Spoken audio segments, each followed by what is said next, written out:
All right, let's jump right into what is honestly a massive, high stakes geopolitical chess match. Welcome to this explainer, where today we're unpacking how the ancient, deep rooted civilizational ties between India and Iran are weathering a pretty intense storm right now. We're talking Western geopolitics, aggressive economic sanctions, and intersecting nationalisms. Now, you might be wondering, why should I care? Well, because the outcome of this specific chess match literally impacts global trade routes, economic development, and the cost of goods worldwide. So let's break down the evidence and see what's really going on.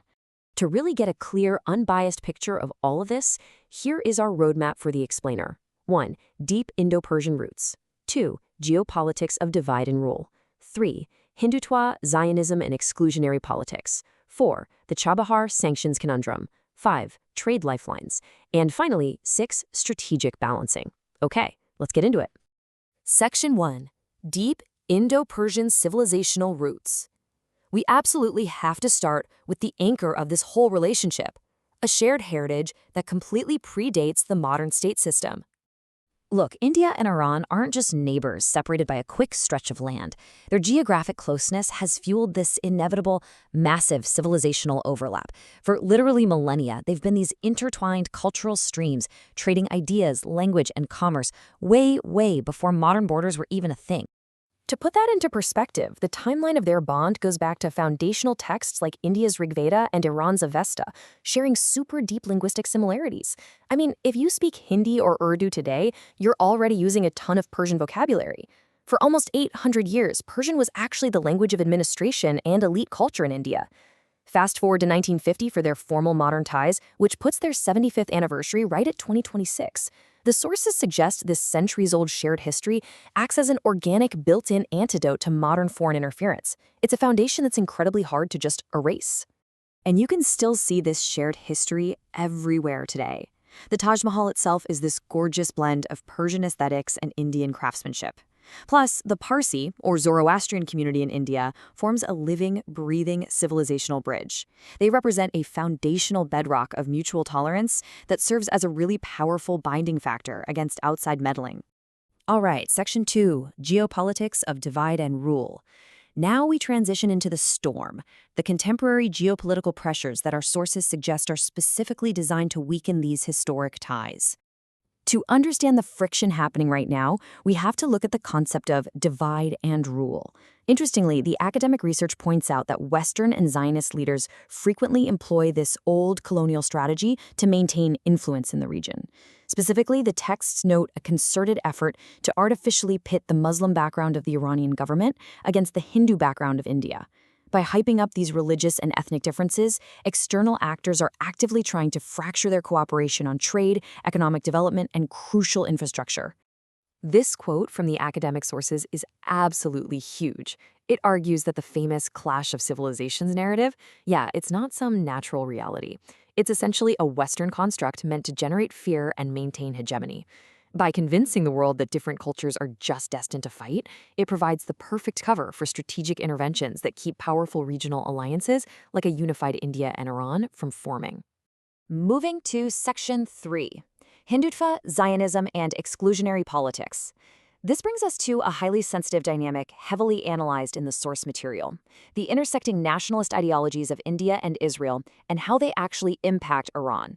The political analysis we're digging into starkly contrasts these two approaches. On one hand, you have the historic Indo-Iranian synthesis, which is deeply rooted in mutual tolerance. But on the other side, the sources examine the modern, exclusionary policies of Hindutva in India and Zionism in Israel.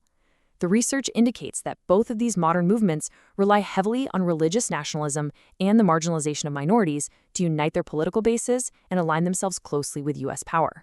So the real takeaway the sources point out is that this ideological partnership directly serves Western and Zionist geopolitical interests. By drawing New Delhi closer to Tel Aviv and Washington through shared nationalistic security narratives, it actively drives a wedge between India and Iran.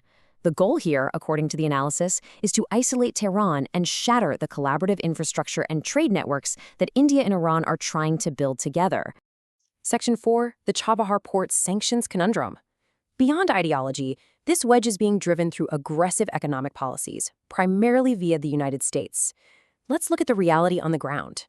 India is basically walking a brutal tightrope.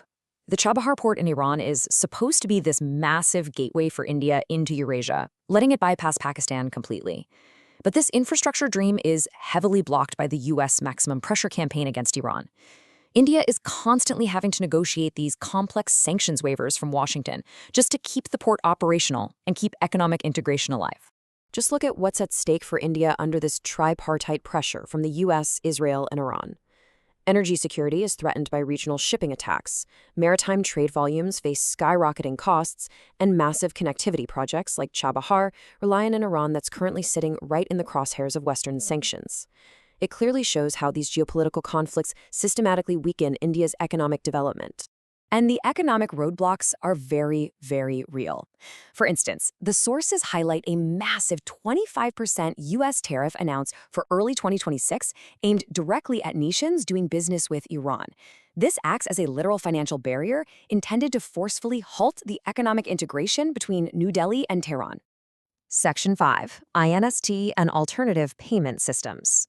So, how are India and Iran fighting back against this storm? Let's talk about the lifelines. One of the biggest lifelines they have is the International North-South Transport Corridor, or INSTC. Iran is the absolute core node of this route. Why does that matter? Because it cuts transit time from Mumbai to Moscow by an incredible 40% compared to the old Suez Canal route. This corridor isn't just nice to have. It is absolutely vital for India's economic growth and its competitiveness in Eurasian markets. To protect that growth from foreign interference and those heavy U.S. sanctions, our sources note that both nations are getting pretty creative. They're implementing a rupee-real trade mechanism to just totally bypass the U.S. dollar. They're linking their domestic digital payment systems. And recently, India doubled down by signing a massive 10-year operational agreement for the Chabahar port. They are actively trying to sanction-proof their trade relations. And finally, Section 6. India's delicate strategic balancing act.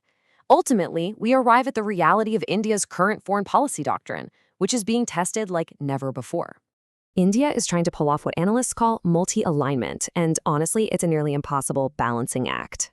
On one hand, they're desperately trying to preserve their ancient, mutually beneficial ties to Iran for energy and trade access. On the other hand, India heavily relies on the exact same Western and Israeli powers that are trying to isolate Tehran, mostly for modern defense, technology, and strategic support. It is the ultimate high-stakes geopolitical tightrope. As we wrap up this explainer, the evidence really leaves us with one massive, provocative question. Will the anchor of their shared history and mutual economic need actually be strong enough to weather the storm of modern, exclusionary geopolitics and aggressive foreign interference? It's a question that is undoubtedly going to shape the entire future of Asia. Thanks for joining me on this deep dive, and keep questioning the world around you.